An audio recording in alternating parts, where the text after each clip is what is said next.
অসমৰ ৰাজনীতিত আত্মপ্ৰকাশ ঘটিব এক নতুন ৰাজনৈতিক দলৰ। বিগত 23টা বছৰ সংগ্ৰামৰ অন্তত ঐতিহাসিক সিদ্ধান্ত ভূমি অধিকাৰ সংগ্ৰাম সমিতি অসমৰ গুৱাহাটীৰ 1 লক্ষ পৰিয়ালকে ধৰি ৰাজ্যৰ 40 লক্ষ পট্টাহীন পৰিয়ালক ভূমি অধিকাৰৰ হকে বিগত 23 বছৰ ধৰি অহৰহ সংগ্ৰাম চলাই গৈছে। কিন্তু গুৰুত্ব নাই ৰজাঘৰীয়াৰ। প্ৰতিশ্ৰুতি দিয়ে দায়িত্ব সামৰিছে চৰকাৰে। প্ৰয়াত মুখ্যমন্ত্ৰী তৰুণ গগৈৰ দিনত গঠন কৰি দিয়া হৈছিল ভূমিহীনক পট্টা দিয়াৰ বাবে কমিটি। কিন্তু ভূমিৰ অধিকাৰ নাপালে পট্টাহীন জনতাই। শেহতীয়াকৈ চৰকাৰে মুকলি কৰিছিল বসুন্ধৰা 1.0, বসুন্ধৰা 2.0। কিন্তু বাস্তৱৰ ক্ষেত্ৰত এইবোৰো প্ৰতাৰিত পট্টাহীন জনতা। সেয়েহে অহা 24 তাৰিখে সংগঠনটোৱে আহ্বান কৰিছে কেন্দ্ৰীয় কমিটিৰ বৈঠক। এই বৈঠকতে সংগঠনটোৱে আৰম্ভ কৰিব ওলাইছে ৰাজনৈতিক কুচকাৱাজ। আহকচোন ভূমি অধিকাৰ কেন্দ্ৰীয় কমিটিৰ সভাপতিয়ে কি ক'ব খুজিছে।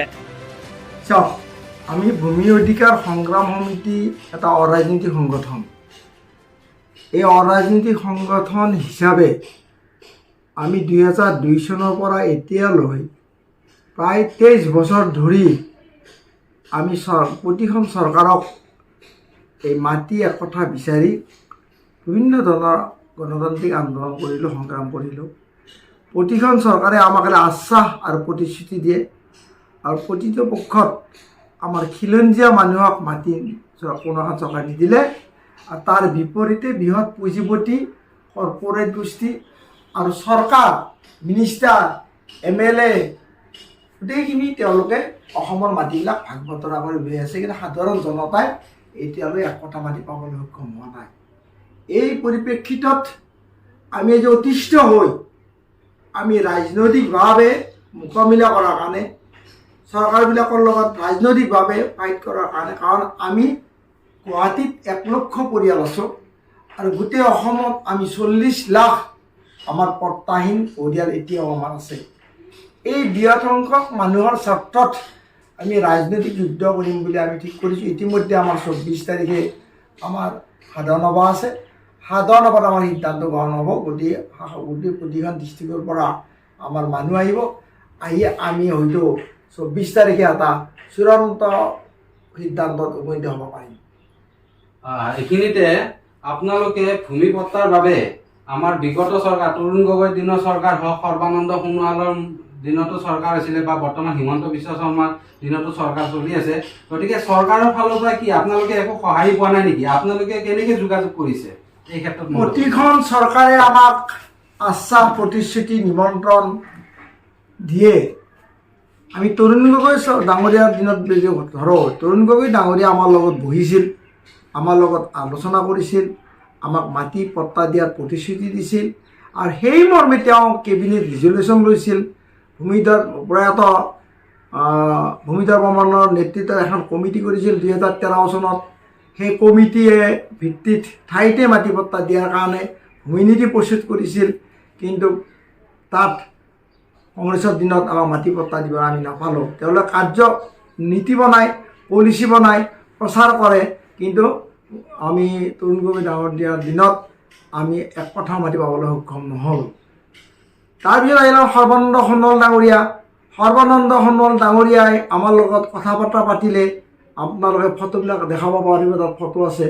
গতিকে সৰ্বানন্দ সোণোৱালৰ দিনত তেতিয়া ভূমি নীতি বনোৱাৰ কাৰণে হৰিশংকৰ ব্ৰহ্মক নেতৃত্বত এটা কমিটি বনালে। আমাৰো তেওঁলোকে বাইক ল'লে, আমাৰ লগতো আলোচনা কৰিলে।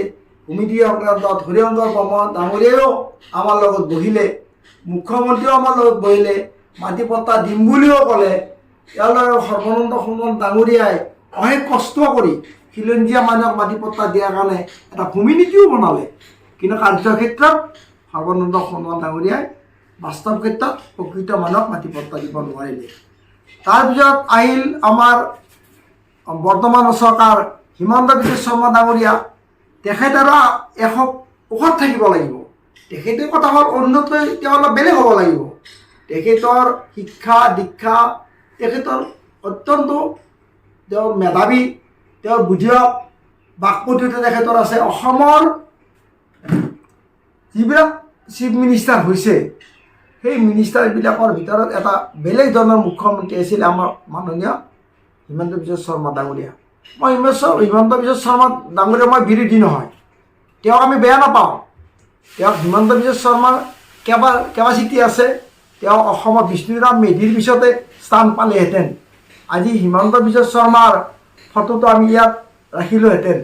আজি বিভিন্ন মানুহৰ আমি ইয়াত ফটো ৰাখিছোঁ। আজি অসমৰ গুৱাহাটীৰ 85,000 মানুহৰ ঘৰে ঘৰে হিমন্ত বিশ্ব শৰ্মাৰ ফটো এখন ৰাখিবৰ কাৰণে মই ক'লোহেঁতেন।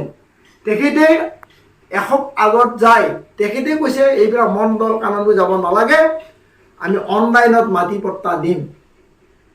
আমিও বিশ্বাস কৰিলোঁ। সৰ্বানন্দ সোণোৱালৰ দিনত আমি 22,000 কপলা দিছিলোঁ, গুৱাহাটীতে 22,000 আবেদন কৰিছিলোঁ। এই 22,000 আবেদনকাৰীয়ে প্ৰতিটো আবেদনকাৰী 1,000 টকা আপুনি ধৰক, এই 1,000 টকা খৰচ কৰি 22,000 পৰিয়ালে আবেদন কৰিছিল। সেই জলাঞ্জলি দি তেখেতে ক'লে অনলাইনত এপ্লাই কৰিব লাগিব। অসমত 16 লক্ষ মানুহে অনলাইনত আবেদন কৰিলে, গুৱাহাটীত প্ৰায় 1 লক্ষ মানুহে আবেদন কৰে, 1 লক্ষ পৰিয়াল আবেদন কৰিলে। কিন্তু হিমন্ত বিশ্ব শৰ্মা ডাঙৰীয়াই যিটো কৈছিল সেইমতে তেওঁ কৃতকাৰ্য হ'ব নোৱাৰিলে। কিহৰ কাৰণে কৰিছে আমি গম নাপাওঁ। সেইকাৰণে মই কৈছোঁ যে হিমন্ত বিশ্ব শৰ্মাই কিন্তু মাটি নিদিলে কোনো চৰকাৰে মাটি দিব নোৱাৰিব। এই কথা উল্লেখযোগ্য যে যদি সংগঠনটোৱে বিচৰা ধৰণে ৰাজ্যৰ 40 লক্ষ পট্টাহীন পৰিয়ালে সমৰ্থন আগবঢ়ায়, তেতিয়াহ'লে আগন্তুক 2026 বিধানসভা নিৰ্বাচনত বিজেপিকে ধৰি অন্য ৰাজনৈতিক দলসমূহৰ চৰকাৰ গঠন কৰাটো সম্ভৱপৰ হৈ নুঠিব।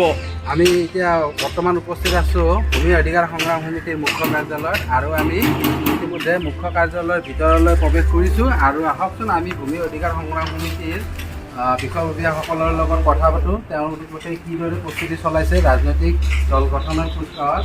উল্লেখযোগ্য যে 2000 চনতে স্থাপিত এই সংগঠনটোৰ বহুখিনি ইতিহাস আছে। এওঁলোকে ভূমিহীন পট্টাহীন পৰিয়ালৰ লগত অধিকাৰৰ হকে সদায় তেওঁলোকে মাত মাতি আহিছে।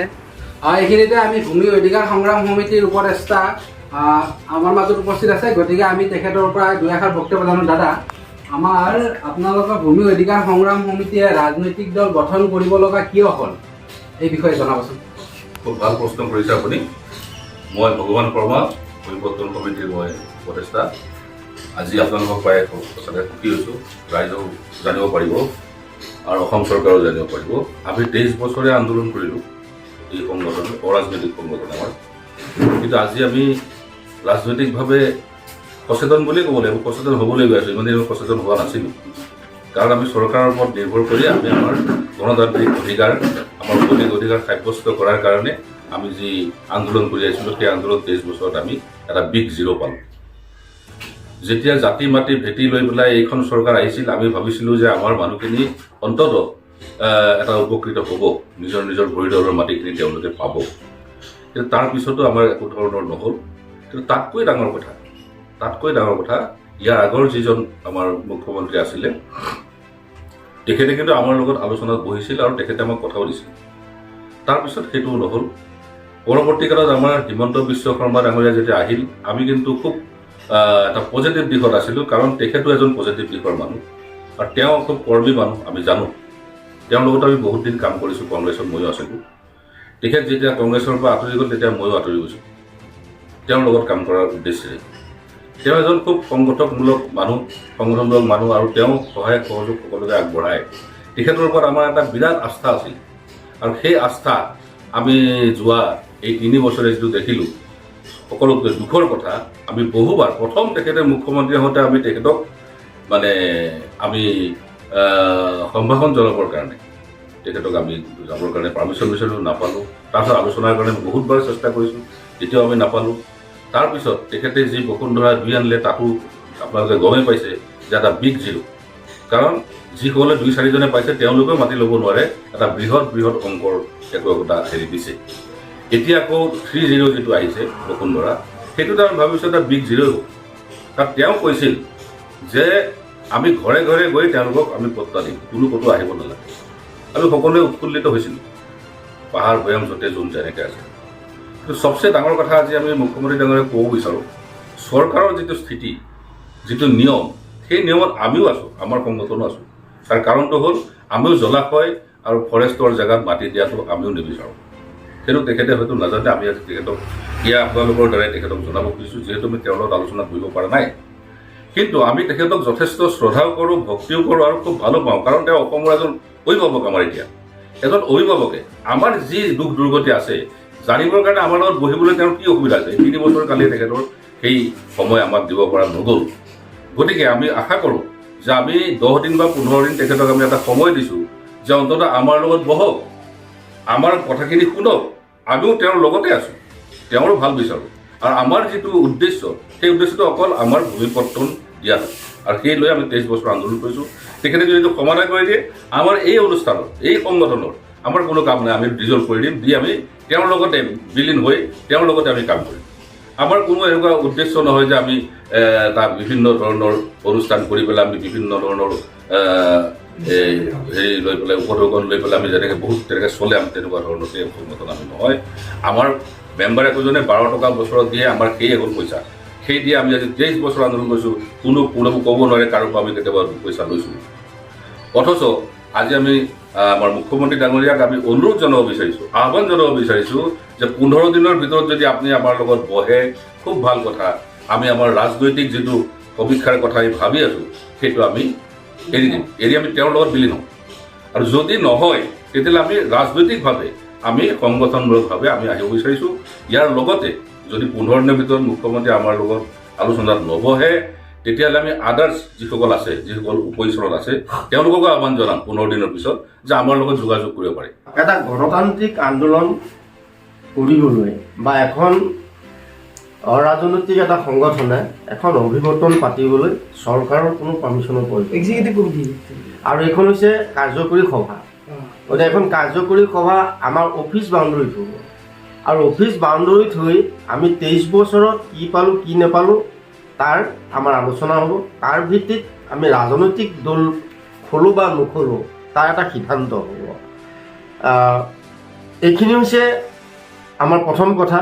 আৰু দ্বিতীয় কথা হৈছে ভূমি অধিকাৰ সংগ্ৰাম সমিতিয়ে আজি 23টা বছৰ ৰাজ্যখনৰ যি ভূমিপট্টাহীন লোক, আৰু বিশেষকৈ গুৱাহাটী মহানগৰৰ যি 85,000 পৰিয়ালৰ, আজি প্ৰায় কিছু লোক আমি দেখা পাইছোঁ এডোখৰ মাটিত তেওঁলোকে 60 বছৰ ধৰি বসবাস কৰি আছে। কিন্তু সেইখিনি আন মানুহ নহয়, সেই মানুহখিনি হৈছে আমাৰ খিলঞ্জীয়া মানুহ।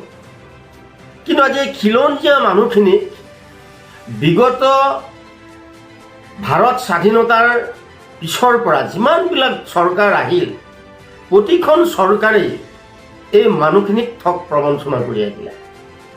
আজিলৈকে এই মানুহখিনিক কোনো এখন চৰকাৰে সেই মাটিকণৰ যি অধিকাৰ সাব্যস্ত, সেই অধিকাৰ সাব্যস্তখিনি চৰকাৰে নিদিলে। News desk report, nation first news, Guwahati.